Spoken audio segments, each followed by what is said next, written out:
ధన్యతల కొండ, ధన్యతల కొండ.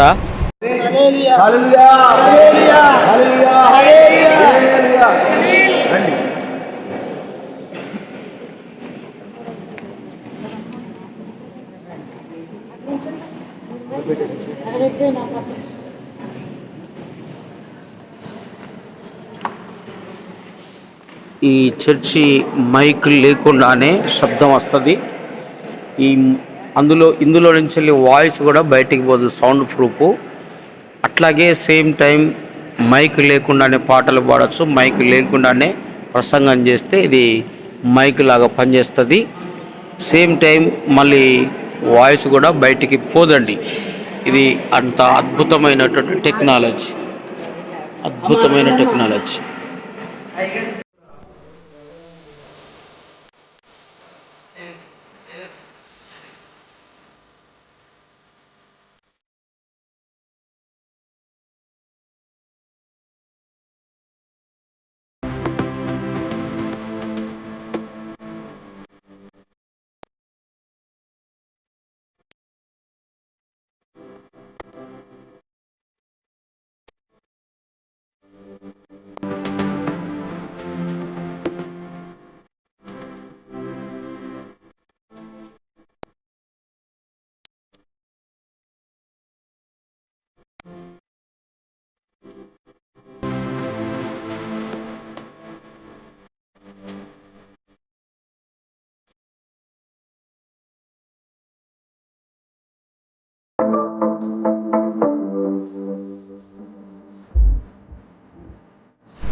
యేసు ప్రభుకు తీర్పు ఇచ్చినటువంటి స్థలం ఇది.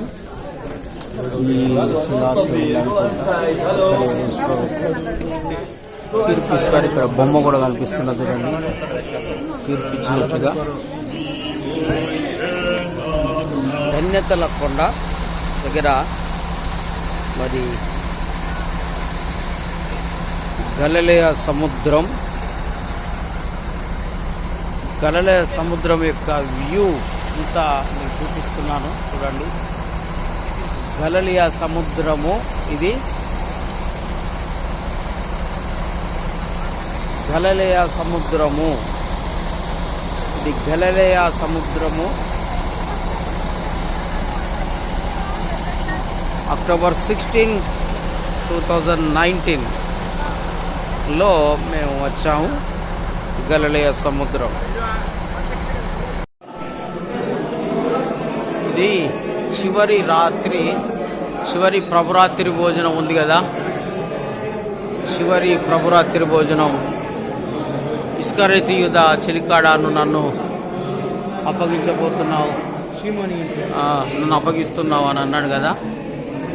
సీమోని ఇంట్లో యేసు ప్రభు వారికి చివరి విందు, విడిది గది ఏర్పాటు చేసిన స్థలం ఇది. ఇక్కడే యేసు ప్రభు వారు ఆయన శిష్యులు కలిసి భోజనం, ప్రభురాత్రి భోజనం స్వీకరించి క్రొత్త నిబంధన ఆజ్ఞను పొందిన వారై వాక్యం చేత వారు ఆదరణ పొందారు. యేసు ప్రభు వారు ఇక్కడి నుంచి మరలా గెత్సెమనే తోటకి నుంచి ఇంచుమించు 4 కిలోమీటర్లు జర్నీ చేసి అక్కడ ప్రేయర్ చేస్తుండగా రాను వారు వచ్చి ఆయన బంధించి కైఫా ఇంటికి, ఆ తర్వాత ప్రధాన యాజకులైన కైఫా ఇంటికి, హేరోదు రాజు కాడికి, ఆ తర్వాత పిలాతు దగ్గరికి, ఇలాగ అనేక పర్యాయాలు శిక్షిస్తూ ఆయనని శిలువ మరణానికి అప్పచెప్పారు. ఇది ప్రభువు సంస్కారాలు ఇచ్చిన స్థలం. ఆమేన్.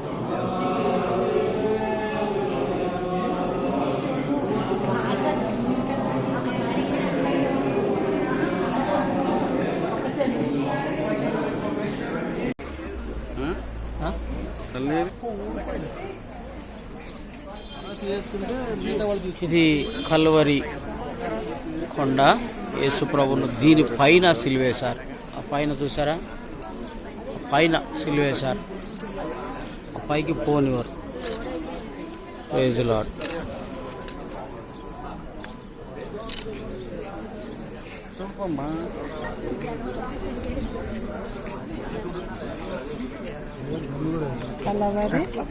లేదు ఇక అవి తీసుకుంటాం కానీ మనం ఇక్కడ తీసుకునేదాన్ని కొండ పైన.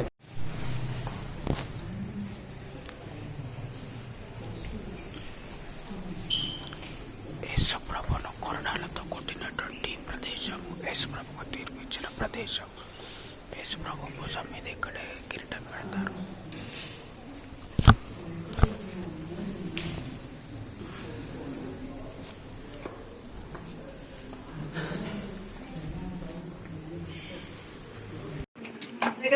యేసు ప్రభు సమాధి ఇది. యేసు ప్రభు యొక్క సమాధి, ఒరిజినల్ సమాధి అనేది యేసు ప్రభు యొక్క ఒరిజినల్ సమాధి. అక్టోబర్ 18, 2019 యేసు ప్రభు యొక్క సమాధి. ఇది యేసు ప్రభు ఇక్కడ రూపాంతరం చెందినటువంటి ప్రదేశం. ఇది తబోరా పర్వతం.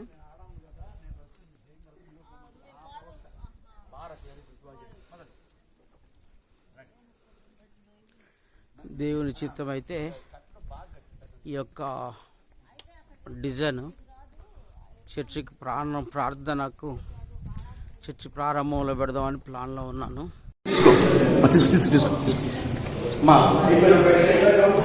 ఇది యేసు ప్రభు ఈ స్థలములోనే ఇక్కడి నుంచి వెళ్ళి అందరూ చూస్తుండగా ఆరోహణమైనటువంటి స్థలం. ఈ స్థలములోనే యేసు ప్రభు ఆరోహణమైనటువంటి ప్రదేశం ఇది. ఇక్కడ యేసు ప్రభు పాదం కూడా కనబడుతుంది. చూడండి, యేసు ప్రభు పాదం కూడా కనబడుతుంది. స్థలములో యేసు ప్రభు పాదం కూడా కనబడుతుంది. ఇదే స్థలంలో యేసు ప్రభు ఈ స్థలములో నుంచి ఆరోహణమైనటువంటి స్థలం. ఈ స్థలంలో నుంచి ఆరోహణమయ్యాడు.